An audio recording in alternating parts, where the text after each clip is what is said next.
Sometimes love finds you when you're busy helping someone else find it. If you've ever felt that romance was just beyond your reach, this story might just restore your faith in unexpected connections.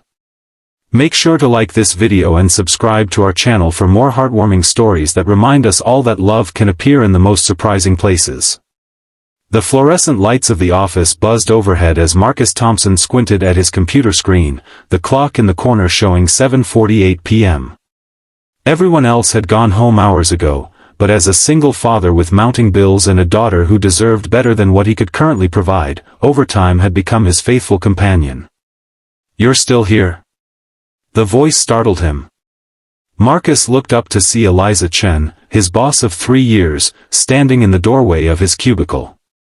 Her normally perfect posture seemed slightly deflated tonight, her tailored blazer exchanged for a casual sweater that made her look softer somehow, more approachable than the formidable marketing director he was accustomed to. "Just finishing up the Henderson proposal," Marcus replied, straightening in his chair. "Thought I'd get ahead before tomorrow's meeting." Eliza nodded, but her mind seemed elsewhere. She lingered, which was unusual. In the 3 years she'd been his superior, their interactions had been strictly professional, efficient, respectful, but never personal. "Everything okay?" he ventured. She hesitated, then sighed. "Can I ask you something completely unprofessional?" Marcus blinked, surprised. "Of course. You're divorced, right?" When he nodded, she continued, "So you've done the whole dating app thing?" The question caught him off guard. "I've dabbled," he admitted. "Not very successfully, but yes." Eliza's normally confident demeanor cracked slightly as she pulled out her phone. "I've been on 3 terrible dates this month. My sister insists it's because my profile is," her words, "corporate and soulless. Would you mind taking a look? Just as someone who's been in the trenches." Marcus felt a strange flutter in his chest as she handed him her phone. This was Eliza Chen, the woman who had intimidated him since day one with her razor-sharp intelligence and unwavering standards. The woman who had once sent back his entire quarterly report because of a single misplaced comma. And here she was, asking for his help with something personal. As he scrolled through her dating profile, he understood her sister's assessment immediately. The photos were beautiful but formal, Eliza at industry events, Eliza giving presentations, Eliza in business attire with perfect posture. Her bio read like a resume, marketing director with MBA from Northwestern. Enjoys efficiency, strategic thinking, and occasional travel. "Well?" she prompted, and he realized he'd been silent too long. "It's very, you," he said diplomatically. "That bad?" Marcus smiled. "Not bad. Just not showing the whole you. These apps are weird, you have to market yourself, but also be authentic. It's a tough balance. And I'm failing at it," she concluded. "Let me help," he offered, surprising himself with his boldness. "I mean, if you want." For the next hour, they sat side by side in his cubicle, the professional boundary between them dissolving as they rewrote her bio and selected new photos. Marcus suggested she include the picture from last year's company picnic where she'd laughed so hard at the 3-legged race that her usually perfect hair had come undone. He helped her write about her secret passion for baking elaborate cakes that she'd mentioned once during a team lunch. He encouraged her to talk about the volunteer work she did teaching marketing skills to underprivileged teens, something he'd only learned about through office gossip. "How did you know about the baking thing?" she asked, surprised. "You brought in that incredible chocolate cake for Janet's retirement. When someone asked if it was from that fancy bakery downtown, you got this look, pride mixed with embarrassment." "I figured it out." Eliza studied him with new interest. "You notice a lot." "Single dad," he shrugged. "You learn to pay attention to details." "Tell me about your daughter," she said, and for the first time in 3 years, they talked about something other than marketing strategies and client acquisitions. Marcus told her about Lily, his 8-year-old who loved space and hated Brussels sprouts, who was struggling with fractions but could recite all the planets and their moons. He showed Eliza pictures of their weekend adventures, modest outings to parks and museums, carefully budgeted but rich with laughter. "She looks like you," Eliza observed, studying a photo of Lily with her gap-toothed smile. "Same eyes." "Poor kid," Marcus joked, but warmth spread through him at the unexpected compliment. As they finished updating her profile, Marcus felt a strange mixture of satisfaction and melancholy. He'd enjoyed this glimpse of Eliza beyond the boardroom, but tomorrow they would return to their professional roles, boss and employee, separated by hierarchy and circumstance. "There," he said, handing back her phone. "That should get you better matches." Eliza took the phone, their fingers brushing briefly. She scrolled through the updated profile, a small smile playing at her lips. Then she looked up at him, her expression unreadable. "Thank you, Marcus.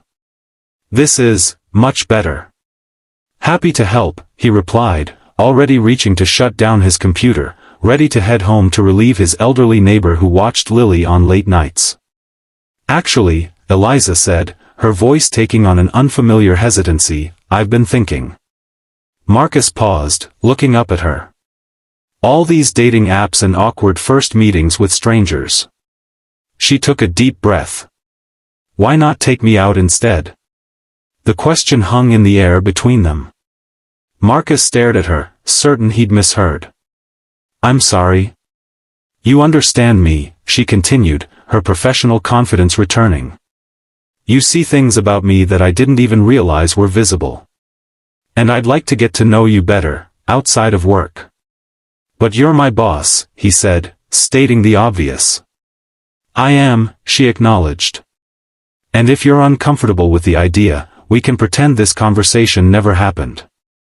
But the company has no policy against dating between departments, and I could easily arrange for you to report to David instead of me." Marcus's mind raced. This was Eliza Chen, brilliant, intimidating, beautiful Eliza Chen, asking him out. Eliza, who drove a car that cost more than his annual salary. Eliza, who lived in a downtown high-rise while he rented a modest 2-bedroom apartment in the suburbs. "What about Lily?" he asked, the question that always came first for him. Eliza's expression softened.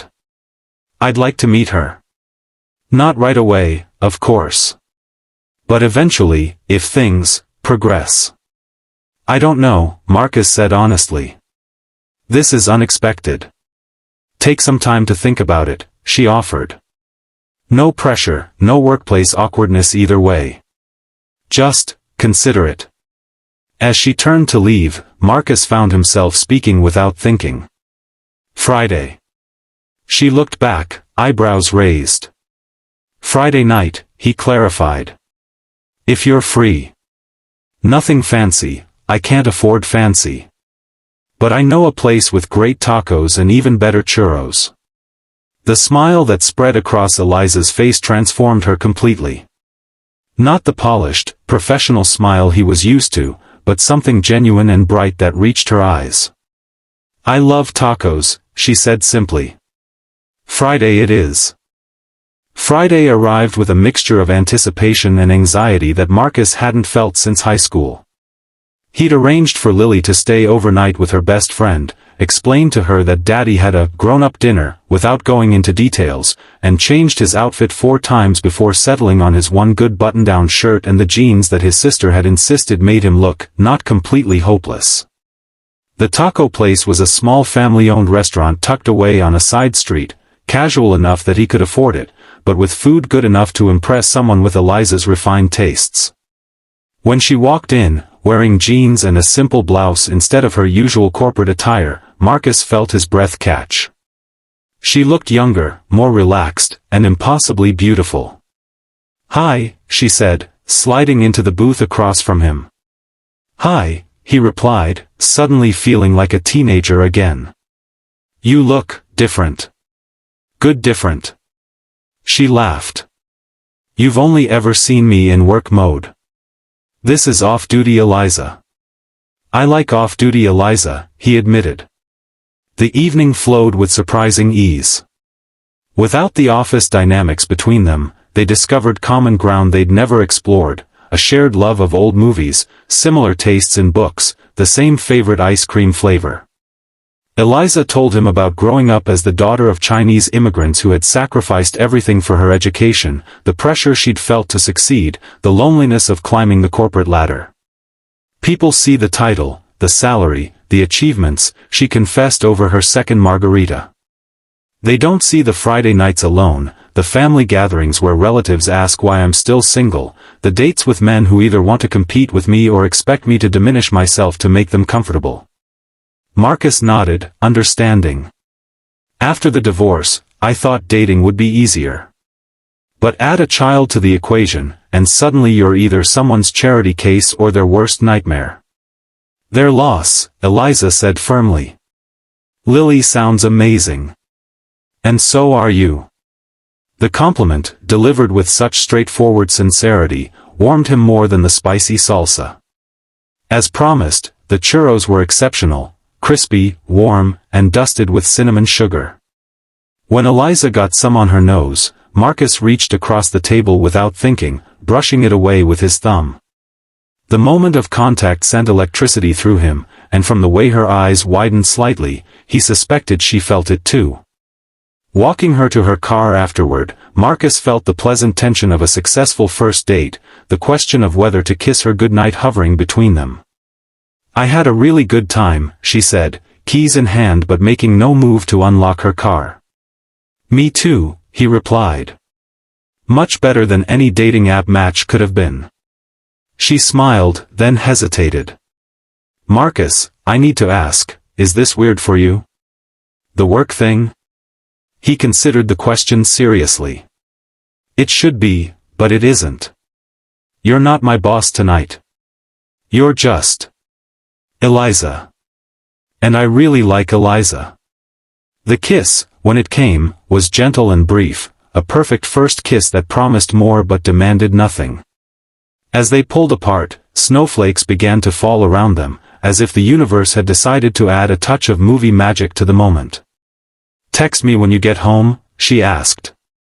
He nodded, watching as she drove away, the reality of what had just happened slowly sinking in. The weeks that followed brought a series of adjustments. At work, Eliza arranged for Marcus to report to David as promised, though they maintained a professional distance during office hours that fooled no one. Rumors spread quickly, but to Marcus's surprise, most colleagues seemed supportive rather than judgmental. About time, his cubicle neighbor Janet commented. She lights up when you're around. Has for months. The bigger challenge came when it was time for Eliza to meet Lily.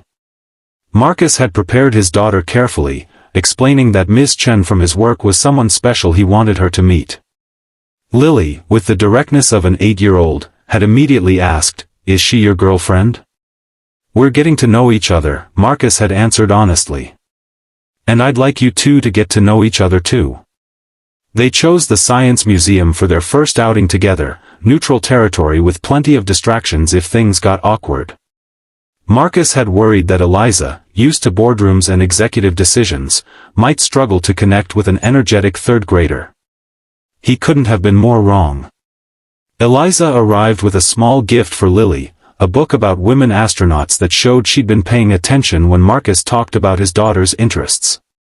Throughout the day, she engaged with Lily at eye level, asking questions and listening to the answers with genuine interest, never talking down to her or forcing a connection. By the time they reached the planetary exhibit, Lily was holding Eliza's hand and chattering away about black holes. When they stopped at the scale model of Jupiter, Lily looked up at Eliza with serious eyes. "Did you know Jupiter has 79 moons?" she asked. "I didn't," Eliza replied. "That's amazing. Dad and I are going to see them all someday," Lily declared. "We're saving up." Marcus felt a pang of guilt. He'd never discouraged Lily's dreams of space travel, even though the savings jar they had for this purpose would barely cover a trip to the local planetarium, let alone actual space tourism. But Eliza didn't miss a beat. "That sounds like an excellent plan. Maybe I could help with the research? I'm very good at planning trips. The simple offer, not to pay their way, which would have embarrassed Marcus, but to participate in their dream, touched him deeply. Later, when Lily was absorbed in the interactive exhibit, he squeezed Eliza's hand. "Thank you," he said quietly. "For being so good with her." "She makes it easy," Eliza replied. "She's wonderful, Marcus. Just like her dad." Their relationship deepened over the following months. There were challenges, of course. Marcus still struggled with the disparity in their financial situations, especially when Eliza casually suggested vacations or restaurants that were far beyond his budget. They had their first serious argument when she offered to pay for Lily to attend an expensive space camp, and Marcus's pride got in the way of accepting help. "It's not charity," Eliza had insisted, frustrated. "It's me caring about both of you. I need to provide for my daughter," he'd countered. "I can't be the guy who lets his girlfriend pay for everything." The resolution came unexpectedly, through Lily herself. Finding them still tense with each other the next morning, she had looked between them with the wisdom children sometimes possess and said, "When Jessie and I play, sometimes she has toys I don't have. But she shares them because we're friends, not because I'm poor. That's just what people who care about each other do."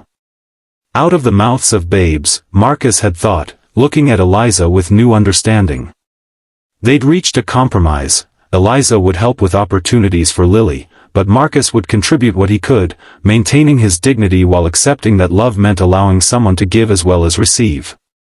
6 months into their relationship, as they sat on Marcus's worn couch after putting Lily to bed, Eliza brought up the future. "My lease is up next month," she said casually. "I've been thinking about looking for a new place." Marcus nodded, unsure where she was going with this. "Something with a yard, maybe. In a good school district." She paused, then added, "Something with room for 3. The implication hung in the air between them. Marcus set down his wine glass carefully. "Are you suggesting what I think you're suggesting?" Eliza turned to face him fully. "I love you, Marcus. And I love Lily. I know it's fast, and I know there are 1,000 practical considerations, but yes, I'm suggesting we move in together. Create a home together." The old Marcus would have immediately thought of all the obstacles, the financial imbalance, the potential impact on Lily, the complications at work. But the man he'd become over these months with Eliza had learned something important. Sometimes the heart's wisdom outweighed practical concerns. "What about your fancy downtown lifestyle?" he asked, only half joking. "Overrated," she replied immediately.